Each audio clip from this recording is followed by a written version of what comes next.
Môre geliefde, welkom op hierdie koel, maar sonnige sondagoggend.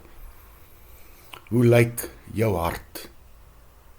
Ons teks vanoggend hierdie baie bekende gedeelte in Markus 12, waar Jesus by die tempel, by die offerhande gekus sit, en dan kyk hy wat die mense ingooi. En dan kom hierdie weduwee en sy gooi 2 koperstukkies in. En dan roep hy sy disippels nader, en dan sê hy vir hulle, Amen. Ek sê vir julle dat hierdie weduwee wat brandarm is, meer ingegooi het as almal wat geld in die offergawekus gegooi het. Want almal het uit hulle oorvloed ingegooi. Maar sy het ten spyte van haar behoeftigheid alles ingegooi wat sy gehad het. Haar hele lewensonderhoud. Wanneer ek en jy gee, nou geliefde onthou, dit gaan nou nie net oor geld nie.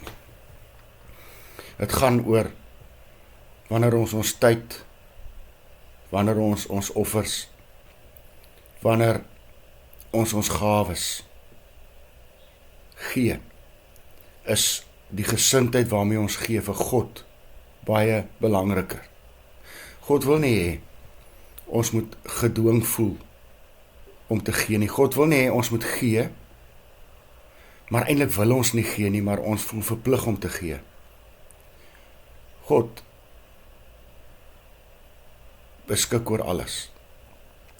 Psalm 50 vers 10 sê al die skape op duisende berge behoort aan die Here.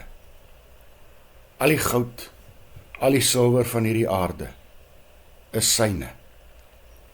Maar soms toets die Here ons harte om te kyk of ons hom waarlik liefhet. Hierdie weduwee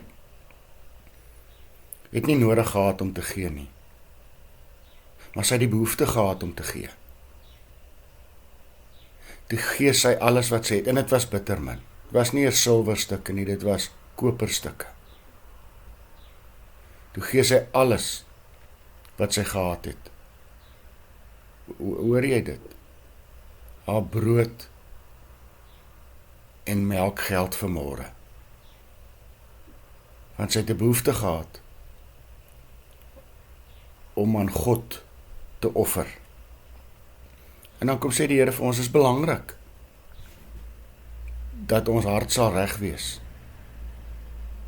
wanneer ons gee.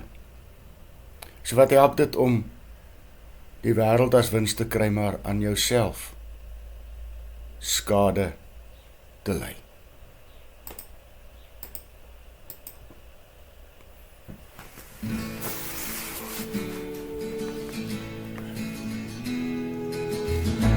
Lord, I come to you, let my heart be changed, renewed, flowing from the grave that I found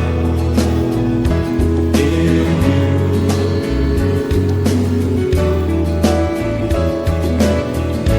Lord, I come to know the weaknesses I see in me will be stripped away by the power of your love.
Here Jesus, mag ek onthou dat wanneer ek gee, ek dit uit liefde doen en nie uit plig nie.